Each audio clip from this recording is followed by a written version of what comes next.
Hello everyone, আবারও চলে আসলাম একটা মিনি ব্লগ নিয়ে। আজকে শনিবার মানেই তো আমার ঘুরু ঘুরু করতে যাওয়ার দিন। কোথায় যাচ্ছি সেটা জানতে হলে তো দেখতেই হবে আমার পুরো ব্লগটা। এখনই যদি বলে দিই তোমরা কি আর আমার এই পুরো ব্লগটা দেখবে? এই যে আমি এত কষ্ট করে ভিডিওটা বানালাম, কেউ তো আর দেখলাম না। আজকে আমার সাথী হলো মা। মাকে নিয়ে আমি বেরিয়ে পড়েছি ঘুরতে। মায়েরও অনেক দিন কোথাও যাওয়া হয় না, তাই ভাবলাম আজকে মাকে নিয়ে বেরিয়েই পড়ি। অটো করে আমরা চলে আসলাম মেট্রো স্টেশনে। এই বরানগর মেট্রো স্টেশনটা হওয়াতে আমাদের খুবই সুবিধা। এখন আর দমদম হয়ে আমরা আসি না। বরানগর মেট্রো স্টেশনটা আমাদের সব থেকে সুবিধা হয়। মেট্রো টিকিট কেটে আমরা উঠে পড়লাম স্টেশনে। তো দেখো এখনও মেট্রোর পাত্তা নেই। আমি তো হাঁ করে তাকিয়ে আছি যে কখন মেট্রোটা আসবে। কিন্তু আমাদের খুব একটা বেশিক্ষণ অপেক্ষা করতে আসেনি, মেট্রো তাড়াতাড়ি চলে এসলো। গরমে মায়ের একদমই নাজেহাল অবস্থা, বলছে উফ কি গরম। বলতে বলতেই আমাদের মেট্রো চলে আসলো। ব্যাস আর কি, মেট্রোতে উঠে পড়লাম। আর উঠে পড়ার পরেও ব্যাস আমরা নেমেও পড়লাম আমাদের মেট্রো স্টেশন। কোথায় নামলাম? ওই তো দেখাই আছে নেতাজি। আমরা চলে আসলাম আজকে দিদির বাড়িতে। আর ভাইজিকে পেয়ে তো পিসি খুব খুশি, আনন্দে আত্মহারা হয়ে চলেছে, ছুটে চলেছে। ব্যাস আর কি, তারপর আমরা চলে আসলাম দিদির বাড়িতে। দিদির বাড়িতে এসে খাওয়া দাওয়া করে আমরা আবার বেরিয়ে পড়েছিলাম ঘুরতে। কোথায় ঘুরতে? এত তাড়াতাড়ি তো বলা যাবে না কোথায় যাচ্ছি। তো গাড়ি করে আমরা চারজনে, আমি, দিদি, জামাইবাবু আর মা, চারজনে মিলে বেরিয়ে পড়লাম ঘুরতে। কোথায় যাচ্ছি? দাঁড়ান দাঁড়ান, এত তাড়া কিসের জানার?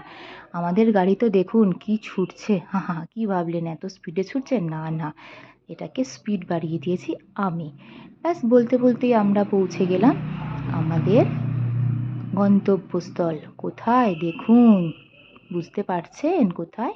যারা যারা গেছেন অবশ্যই তো এটা চেনেন। এটা টেম্পল, স্বামী নারায়ণা টেম্পল। খুব সুন্দর এই টেম্পলটা। আমি এর আগে টেম্পলটা ফটোতে এবং ভিডিওতে দেখেছি। এই ফার্স্ট টাইম আমি আসলাম। আমার তো খুবই ভালো লাগলো এই টেম্পলটা। এটা দিনের বেলার একরকম সৌন্দর্য, রাতের সৌন্দর্য আরেক রকম। তো আমি, মা, দিদি আর জামাইবাবু মন্দিরে ঢুকছি। আবার দিদি আবার ডাকছে জামাইবাবুকে। তো আমরা চারজনে মিলে ঢুকে পড়লাম মন্দিরটার ভেতরে। এত সুন্দর মন্দিরটা যে কিছু বলার নেই। তবে আজকে এতটাই রোদ ছিল যে, আর প্রচণ্ড গরম ছিল।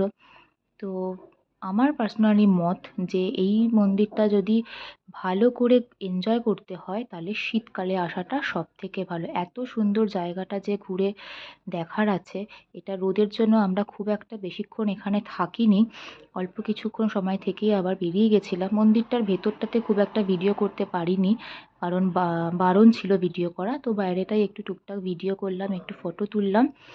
ব্যাস তুলে মন্দিরটা পুরোটা ঘুরে দর্শন করে আমরা বেরিয়ে পড়েছিলাম। দেখো মন্দিরটা তোমাদেরকেও দেখাচ্ছি, খুবই সুন্দর মন্দির। যারা যারা এখনও যাওনি এই মন্দিরটাতে অবশ্যই কিন্তু মন্দিরটাতে যেও। সত্যি মন্দিরটা খুবই সুন্দর। আমার তো খুবই ভালো লেগেছে। আশা করছি শীতকালে আমি আরেকবার আসবো। ব্যাস মন্দিরটা ঘুরে আমরা বেরিয়ে পড়লাম আরেকটা মন্দিরে যাব। কোন মন্দির? এত সহজে তো বলা যাবে না, তার জন্য দেখতেই হবে। ব্যাস গাড়িতে উঠে আমি একটু ভিডিও করে নিচ্ছি। বোর হচ্ছিলাম গাড়িতে প্রচণ্ডভাবে। তো রাস্তার ভিডিও, নিজের ভিডিও করতে করতে আমরা পৌঁছে গেলাম আমাদের পরের মন্দিরটাতে। কোথায়? বিড়লা মন্দিরে। এই মন্দিরটাও খুব সুন্দর। মানে এই দুটো মন্দিরে আজকে ঘুরলাম, দুটো মন্দিরে কিন্তু খুব সুন্দর। এই মন্দিরটার বাইরে থেকে একমাত্র ভিডিওটা নিতে পেরেছি।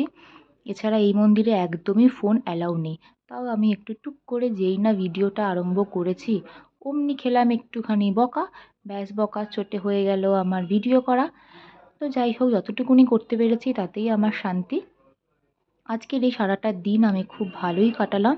একে তো শনিবার, তার উপর এত সুন্দর দুটো মন্দির আমি দেখলাম।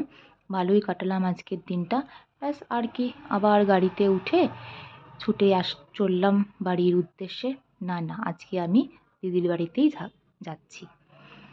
তো আজকের এই সারা দিনটা আমার খুবই ভালো কাটলো। আর আমার এই ভিডিওটা কেমন লাগলো অবশ্যই কিন্তু কমেন্ট করে জানিও। তোমাদের কমেন্টের দ্বারাই কিন্তু আমি উৎসাহিত হব নতুন নতুন ভিডিও বানানোর জন্য।